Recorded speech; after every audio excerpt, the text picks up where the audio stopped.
and how long these gusty winds will be in place.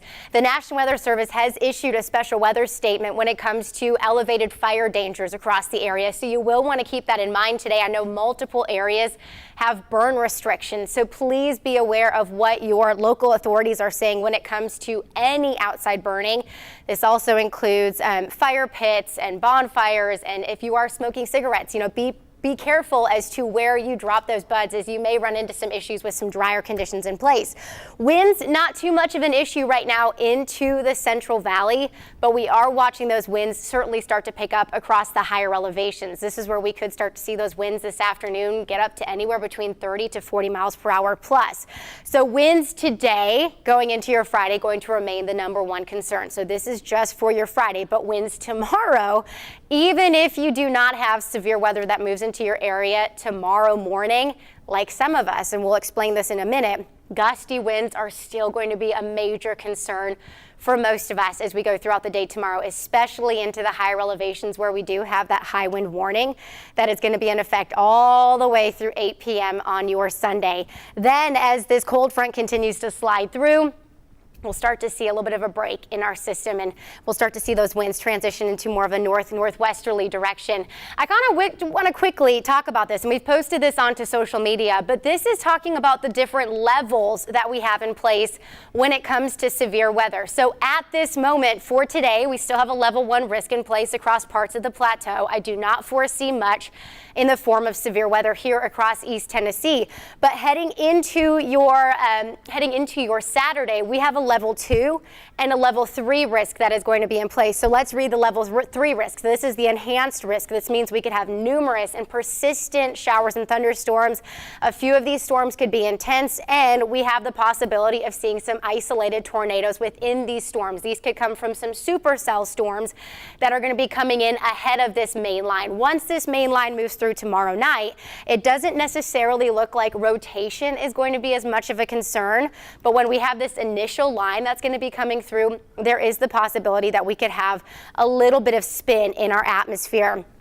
This is our high resolution model. So now as we're getting closer to the event, we're within 1 day of it, we're starting to see some of our high resolution models coming in. So here you can see initially tomorrow morning, models are showing what could potentially be some very heavy rain. But you notice, I want to point out into the far southwestern corner of our valley, this is an area in particular where we could start to see the opportunity for a little bit more instability. Remember, I mentioned all the ingredients in place. We have the moisture, we have the wind shear, we have the instability. We're going to continue to see if we can have any spin in the atmosphere. That is where we could see some of these supercells develop, or we may just have so much wind and rain that it doesn't necessarily let all the ingredients to play out. So this is one model that is highlighting more so the southern valley.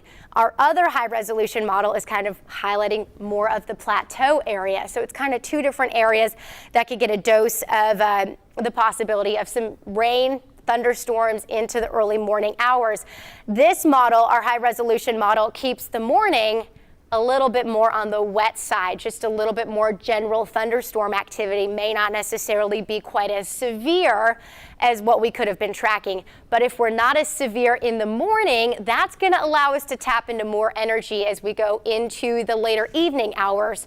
So therefore, if the morning's not quite as severe as what we are thinking, the evening hours where we have this line of storms moving in could potentially be the stronger line that we're going to be tracking. So this would be late tomorrow night and into your Sunday. Now, if this persists, we're going to have a little bit more of a linear line of storms. You're very familiar with it. We get these quite a few going into spring and summer. But this is likely going to bring in more of those straight line damaging winds that could bring in the possibility for downed trees and power outages. And so it looks like, therefore, then this line could be a little bit more robust.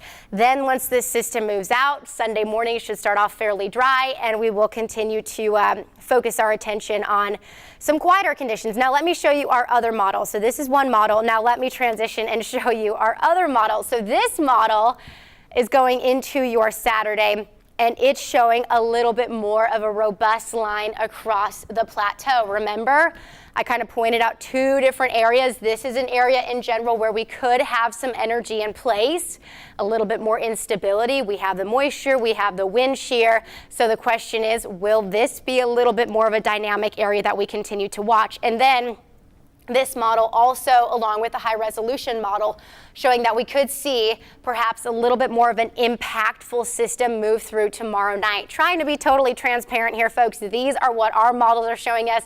We're looking at the ingredients, but the question is, will they all come together and will it form the storm that is possible? And so our main job here is to prepare you, let you know what we are seeing, but with it being one day ahead of the event, we just want to make sure that you have all the information that we have so that way you can be best prepared for this system. Weather impact alert days in place again, both tomorrow and going into your Sunday. The Storm Prediction Center hasn't made any major adjustments just yet to their day one outlook. So this is their day one outlook. This is for today. Again, not expecting much in the form of thunderstorm activity here across East Tennessee, but tomorrow morning we'll likely see some of that activity start to build up. Then we go throughout the day tomorrow. Remember, we have that level 2 and we have that level 3 risk for us here across East Tennessee. The area that I'm watching closely is going to be along the Central Plateau, so stretching all the way from the Kentucky down to the Alabama border and then moving into the Central and Southern Valley. This is the area where we could potentially have the most instability when it comes to some of these storms. This is where we have that level 3 outlook.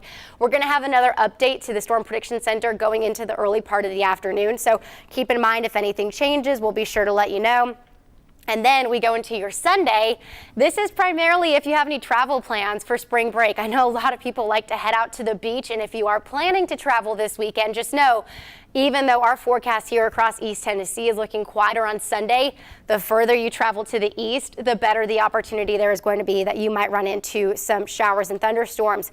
Quickly focusing on some of our potential impacts that we could see within this system. Our number one concern is going to be some gusty winds. As I mentioned, we already have some gusty winds that will be in place today. This is leading to that elevated fire risk, but we're also going to be watching the chance for some localized rain or localized flooding, and this is due to that training effect. Remember, one round of rain after another, kind of moving into one general location. This is not going to be a widespread concern, but unfortunately, some areas that do see this heavy rain could see a lot of it. And this could lead to some flooding concerns. So localized flash flooding is going to be a concern. We already had a taste of some of the hail last night with some of those severe thunderstorm warnings that developed into the Southern Valley. And so this is just a sign of what the atmosphere is capable of. So seeing some large hail, not out of the question, as well as we do have some of that lift in place. And then also, we're not completely ruling out the opportunity of seeing an isolated tornado. There is some spin, so we'll see if we can tap into that and get the opportunity to see some potential spin-ups when it comes to tornadoes. Regionally, we're giving you a glimpse of your forecast. Again, remember, this is one of our high-resolution models that is highlighting more of the Southern Valley. So if this is the case, folks, this could be more so just some really heavy rain, some general thunderstorms that move through tomorrow, but it's more of those isolated cells, especially between, let's say, Nashville and Cumberland County.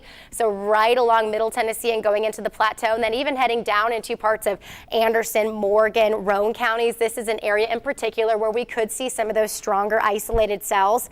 And then we watch this line that continues to slide in as we go into your late Saturday night, early Sunday morning. And it's always tough with storms that arrive into the overnight hours, because this is when a lot of people are usually asleep. You may not necessarily be totally alert as to what is happening in your area. So we always want to remind you in situations like this, have your devices charged and have your notifications turned up, just in case we do run into some issues that you need to be aware of. And then we're going to watch this system slide on out. Going into your Sunday, we should have some quieter weather to look forward to, except for a few more scattered showers in place. And we're going to be watching the chance for a few more additional showers. Now, We've highlighted all of the severe weather concerns, gusty winds, isolated tornadoes, hail, and looking at the opportunity for heavy rain. Here you can see from the Weather Prediction Center, we're already highlighting a level 1 and a level 2 risk for the concern for flash flooding. Some areas here across East Tennessee could easily see up to 2 to 3 inches of rain just within this system. So some very heavy rain could be moving into our region. It'll pop up here in just a second, but you can see some of that heavy rain continuing to push in all the way from Middle Tennessee up into parts of the Central Valley. So this system's moving in from the southwest, and it's going to give us a lot of moisture to work with. So it is going to be rather juicy, which is good. We're going to benefit from this rain, but having it move all in one direction and over one location, that's where some of those impacts can come into place. So just to recap and review, again, thanks everyone for joining us over on this streaming update. We do have a high wind warning that's going to be in effect for the higher elevations today. Gusty winds with an elevated fire danger in place for your Friday. Going into the weekend, we're watching weather impact alert days in place for tomorrow and into your Sunday. This is going to be for the risk for strong to severe thunderstorms. This timing for this rain could start as early as tomorrow morning, and then another line of storms moving through tomorrow night and heading into your Sunday. All modes of severe weather are going to be on the table, but we are going to refine the timing and the impacts as we go throughout the rest of the day. But if you are going to be outside, please have those weather notifications turned up.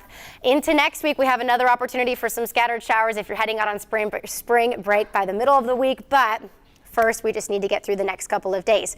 Todd is going to be on live later on tonight on our streaming platform doing another weather update. Again, we're going to have our full team keeping you up to date on the very latest as we go throughout the rest of the weekend.